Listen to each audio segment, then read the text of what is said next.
사랑하는 국민 여러분, 안녕하십니까? 자유한국당의 중앙선거대책위원회 대변인 배현진입니다. 제가 8년을 지켜왔던 MBC 뉴스 앵커 자리를 떠난 지도 어느새 6개월 남짓한 시간이 지났습니다. 오늘 자유한국당의 경제 분야 정강정책 연설을 위해 다시 마이크 앞에 서니 참으로 많은 생각이 듭니다. 저는 현장에서 많은 국민들과 직접 만나면서 매일 밤 카메라를 통해 바라보던 세상과 실제로 살을 부대에 끼며 만나는 세상이 참 많이 다르다는 것을 새삼 실감하고 있습니다. 많은 국민께서 하루하루의 삶을 힘들어하고 계셨고 또 오늘보다 내일을 더 불안해하고 계셨습니다. 서울 송파구 가든파이브 상가에서 만난 청년들은 일자리도 없고 희망도 없는 팍팍한 현실에 절망하고 있었습니다. 또 가락동 농수산물 시장에서 만난 상인들, 골목의 자영업자들께서는 경기가 점점 더 나빠져서 장사가 너무 안 된다고 하소연을 하셨습니다. 잠실 새마을 시장에서 만난 주부들께서는 매일같이 치솟는 물가 때문에 장보기가 겁이 난다고 하셨습니다. 하루아침에 뒤바뀌고 오락가락하는 교육정책 때문에 아이들 교육을 도대체 어떻게 해야 할지 모르겠다고 걱정하시는 부모님들도 참 많았습니다. 도대체 왜 이렇게 됐을까요?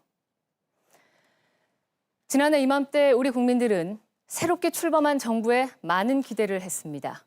지난 정권의 실패를 반복하지 말고 국민들을 위한 정치를 해주기를 바라는 마음이셨을 겁니다. 그런데 지난 1년 이 정권의 성적표는 참으로 참담하기만 합니다. 무엇보다도 일자리가 최악의 위기입니다. 대통령께서는 취임하자마자 청와대 일자리 상황판을 만들어 놓고 고용정책을 직접 챙기겠다고 하셨지만 각종 고용지표는 매번 최악의 기록을 갈아치우고 있습니다.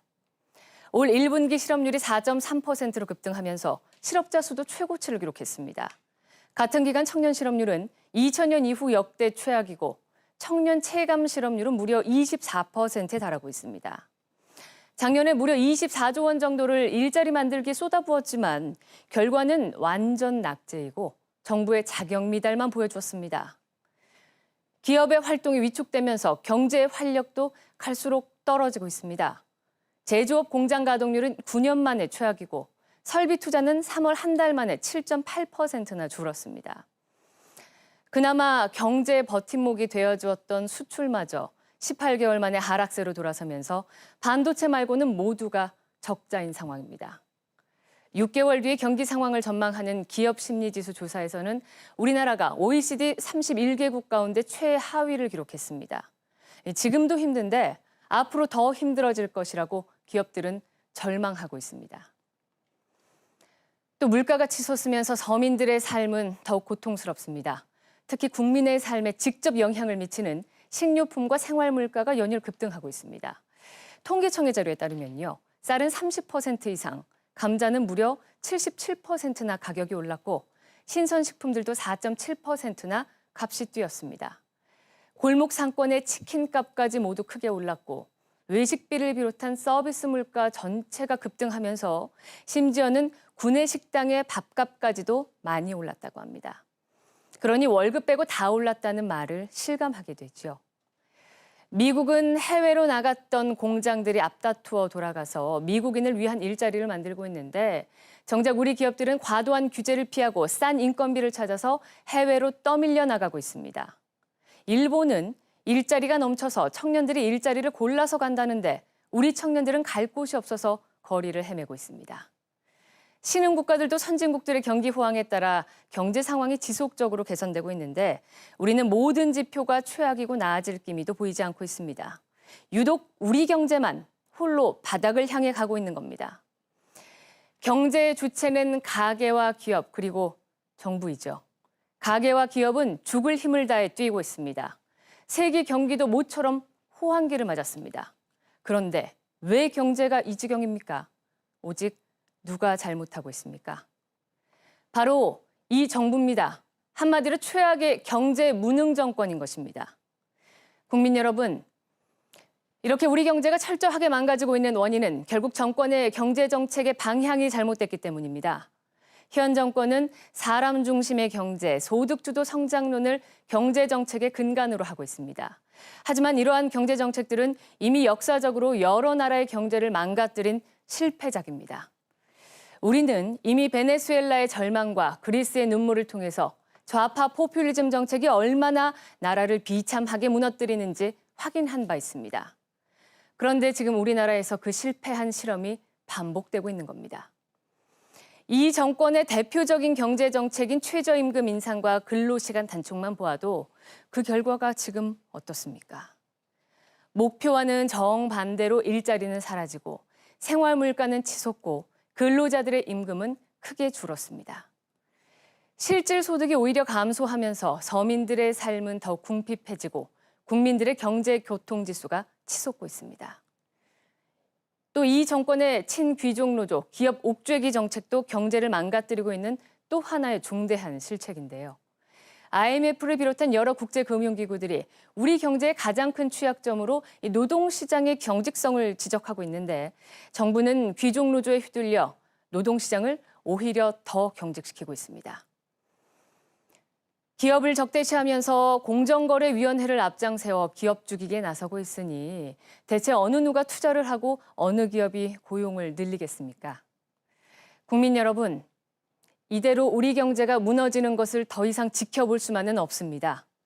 자유한국당은 이 정권의 철진한 정책 실험을 중단시키고 자유민주주의와 시장경제 기본에 충실한 경제정책, 서민과 중산층을 위한 경제정책을 펼치는 데 온 힘을 쏟겠습니다. 최저임금 인상폭을 합리적으로 조정할 제도의 개선안을 추진하고 업종별 최저임금 차등 적용을 실시해서 현장에서의 어려움들 덜어드리겠습니다. 소상공인 적합 업종제도의 법제화와 영세 중소가맹점들의 신용카드 수수료 인하를 비롯해서 자영업자와 소상공인들을 위한 정책도 차근차근 추진해 나가겠습니다. 또 이 정부가 무리하게 끌어올린 법인세를 인하하는 것은 물론 불필요한 규제를 맞춤형 규제로 대폭 개혁해서 기업에게 보다 큰 자유와 활력을 제공할 것입니다. 유류세 인하와 같은 서민 감세를 적극 도입하고 가계통신비와 교통비를 비롯한 가계부담 경감 대책들도 앞장서서 추진하겠습니다. 해외에 진출한 기업들이 유턴해올 수 있는 여건을 만들고 서비스 산업을 적극 육성해서 청년들이 원하는 질 좋은 일자리도 많이 만들어내겠습니다. 무엇보다 일자리 문제의 핵심인 노동시장의 개혁을 위해서 이 노동 유연성을 확보하면서도 우리의 현실에 맞게 사회 안전망을 강화해 나가겠습니다. 일하는 저소득 서민들의 실질적 가계소득을 높이고 구직급여의 수준을 높이는 등 촘촘한 복지로 차별 없는 따뜻한 사회를 만들겠습니다. 뿐만 아니라 육아휴직 보장과 모자보건소 설치 등을 통해 저출산을 극복하고 아이 키우기 좋은 나라 만들어 가겠습니다. 존경하는 국민 여러분, 이처럼 모든 경기 지표가 바닥으로 떨어지고 있는데요. 정작 오르지 않아야 할 지표가 고공행진을 하고 있습니다. 바로 집값입니다. 이 정부가 내놓은 파리 부동산 대책과 재건축 규제를 비롯한 여러 후속 정책들 역시 다른 경제 정책들과 마찬가지로 완전히 실패작입니다. 서울과 수도권 또 일부 지역에서는 집값이 폭등하고 있는 반면 지방에는 미분양이 쌓여가는 부동산 양극화만 불러왔습니다. 물론 부동산 투기는 잡아야 하죠. 하지만 빈대 잡겠다고 초과 삼간을 태우는 식으로 집 가진 사람들 모두를 죄인으로 만들어서는 안 됩니다. 그런데도 이 정부는 보유세를 또 올리려고 하고 있습니다. 과표도 올리고 종합부동산세 대상까지 되면 집 가진 죄로 세금 폭탄을 맞게 됩니다. 송파구는 종합부동산세가 너무 올라서 법정 최고 한도인 50%에 육박하는 경우도 허다합니다. 집 한 채 가진 연금소득 생활자의 경우엔 단지 집값이 비싼 곳에 산다는 이유만으로 몇백만 원이 넘는 세금을 더 내야 합니다. 세금을 감당할 수 없으면 집을 팔고 나가야 하는데 이 세금 때문에 평생 살아온 곳을 떠나야 한다면 이게 과연 옳은 정책일까요? 이것은 이른바 부자 증세가 아니고 집값이 오른 모든 국민을 겨냥한 표적 증세입니다. 이렇게 집 한 채 가진 국민들을 쥐어짜서 퍼주기 복지에 쓰려는 것이 과연 정의롭고 공정한 일인지 되묻고 싶습니다. 재건축 규제 또한 마찬가지입니다. 현 정권의 초과이익 환수제 부활과 안전진단 강화는 투기 근절과 안전성 확보라는 정책 의도에도 불구하고 실제로 현장에서 많은 정책 피해자들이 발생하게 됩니다. 장기 거주자들이 투기꾼들에 비해 오히려 손해를 보는 경우가 발생하기도 하고 또 현금이 부족한 거주자들은 집을 떠나야만 합니다. 지나친 규제로 사업이 무산되거나 지지분해지면 농물과 좁은 주차장 등 열악한 주거 환경이 그대로 방치됩니다. 이번 선거가 끝나면 집 가진 국민들에 대한 부동산 세금 증세가 본격화할 것이라는 전망이 나옵니다. 이미 대통령 직속 재정개혁특별위원회에서도 이 보유세 인상과 관련한 논의를 진행하고 있다고 하는데요. 더 늦기 전에 막아야 합니다. 바로 자유한국당이 현 정권의 무분별한 보유세 폭탄과 무책임한 재건축 규제도 풀어내겠습니다. 부동산 투기는 최대한 억제하되 선의의 피해자들이 발생하지 않도록 합리적인 부동산 정책을 세워서 실천해 나갈 것입니다. 현 정권의 조세 폭정을 막고 사유재산권을 지키는 주민재산 지킴이의 책무를 성실하게 해내겠습니다. 사랑하는 국민 여러분, 이 치솟는 집값과 함께 서민의 삶을 짓누르는 또 하나의 큰 짐이 있습니다. 바로 사교육비입니다. 이번 지방선거를 앞두고 중앙선관위에서 조사한 유권자 희망 공약을 살펴보면 첫 번째가 교육 문제인데요. 제가 송파구에서 만난 학부모들도 이 학원비 때문에 허리가 휜다고 하소연들 하시면서 제발 사교육 문제 좀 해결해달라는 말씀들 많이 하셨습니다. 지난해 1인당 월 평균 사교육비가 27만 원을 넘어서 역대 최고를 기록했습니다. 이 사교육의 양극화도 갈수록 심각해지고 있습니다. 고소득 가정은 사교육 참여율과 사교육비가 모두 는 반면 저소득층은 참여율과 사교육비 모두가 오히려 줄어들었습니다. 이대로 가다가는 현 정부 임기 내에 사교육비가 최고치를 경신할 것이라는 전문가들의 우려 섞인 목소리까지 들려옵니다. 공정한 사회를 만들겠다는 약속은 어디로 갔는지 오히려 출발선부터 더 불공정한 사회를 만들고 있습니다. 현 정권의 교육 정책도 혼선이 심각하지요. 말 그대로 무능과 무책임 그리고 무대책의 삼무의 극치를 보여주며 획일적인 평등주의와 이념교육으로 국민 혼란을 야기하고 있습니다. 문재인 정부는 수능 절대평가, 또 자사고와 위고 폐지 등 교육제도의 근간을 흔들 정책을 급히 밀어붙이다가 비판 여론에 후퇴했습니다. 유치원과 어린이집의 방과 후 영어 수업을 못하게 했다가 반대 여론이 들끓으니까 그 시행을 내년 초로 미루는 등 설익은 정책도 난무했습니다. 그런가 하면 2022학년도 대입제도 개편안을 공론화위원회를 만들어 논의하겠다고 합니다. 대입제도마저 공론화 방식의 이름 하에 시민들의 인기 투표로 결정하겠다는 것과 무엇이 다를까요? 더구나 8월 초까지 개편안을 내놓겠다고 했으니 겨우 석 달도 되지 않는 시간 동안 그 어려운 대입제도 개편안을 만들겠다는 것입니다. 교육은 이념의 노예도 실험 대상도 아닙니다. 정권이 바뀌어도 좋은 정책은 더 살리고 그렇지 않은 것만 보완해야 하는 것이 당연합니다. 평준화와 획일화를 추구하여 모두를 하향 평준화를 시키는 교육 정책으로 어떻게 4차 산업혁명 시대를 대비할 수가 있겠습니까? 자유한국당은 현 정권의 갈팡질팡한 교육 정책 때문에 혼란 속에 빠져 있는 학생과 학부모, 학교의 진짜 민심을 받들겠습니다. 자유한국당은 이 정부의 교육정책 혼선에 쐐기를 받고 학생과 학부모 모두가 행복한 교실을 만들기 위해서 최선을 다할 것입니다. 대입 정시의 비중을 늘리고 학생부 종합전형의 공정성과 투명성을 강화해서 진정한 기회의 균등을 이루겠습니다. 아울러 대입 전형 6년 예고제를 추진하여 예측 가능한 대입제도로 혼란을 최소화하겠습니다. 국민 여러분, 지금 한반도는 격동의 시기를 지나고 있죠. 더는 미룰 수 없는 북한 핵 문제 해결을 위해 모두가 힘을 모으고 있는 때입니다.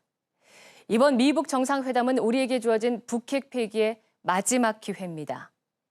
이번 회담마저 또 실패로 돌아간다면 우리는 북핵을 머리 위에 이고 살아가야 하는 매우 고단한 처지에 놓이게 되기 때문입니다. 자유한국당은 이번 미북 정상회담에서 반드시 완전하고 영구적인 북한 핵 폐기 합의가 이루어지기를 진심으로 바라고 있습니다. 이를 위해서 얼마 전 자유한국당의 7개 요구사항을 담은 서한을 미국 정부에 전달하기도 했는데요. 이런 우리의 요구와 염원이 잘 반영되어서 미북 정상회담에서 성공적인 결실이 있기를 기대합니다. 저는 대학원에서 북한학을 공부하면서 이 남북 관계의 가장 절실한 과제가 무엇인지 많은 고민을 했습니다. 앞으로 북한의 변화를 이끌어내고 또 평화 통일에 대비하기 위해서 우리의 경제력 강화가 무엇보다 시급하다고 생각합니다.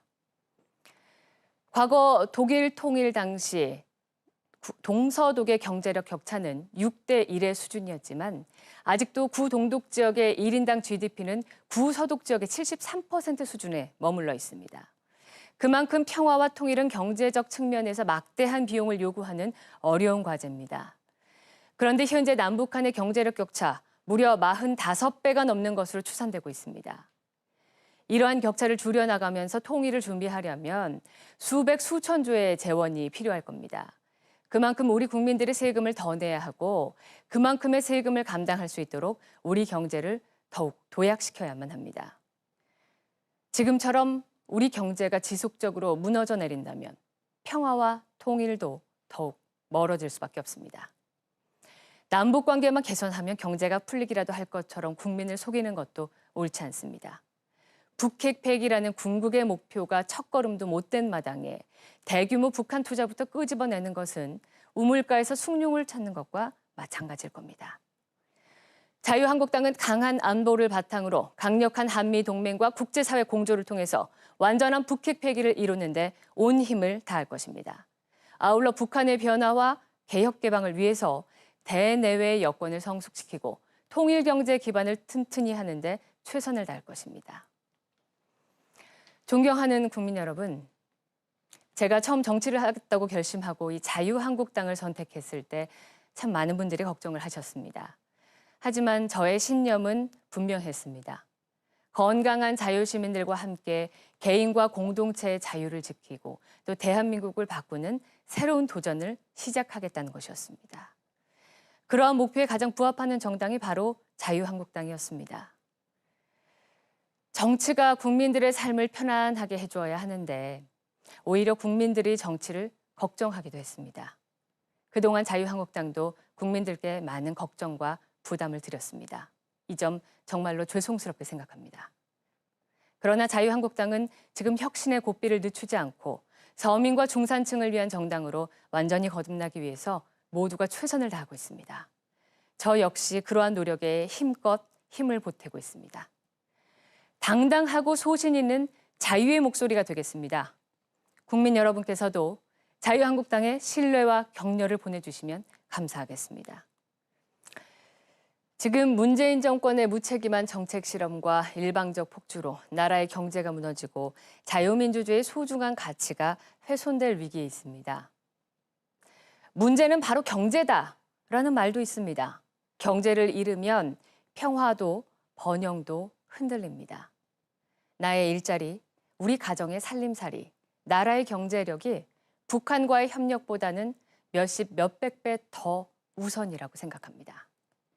현 정권의 경제 실정을 막아야 합니다.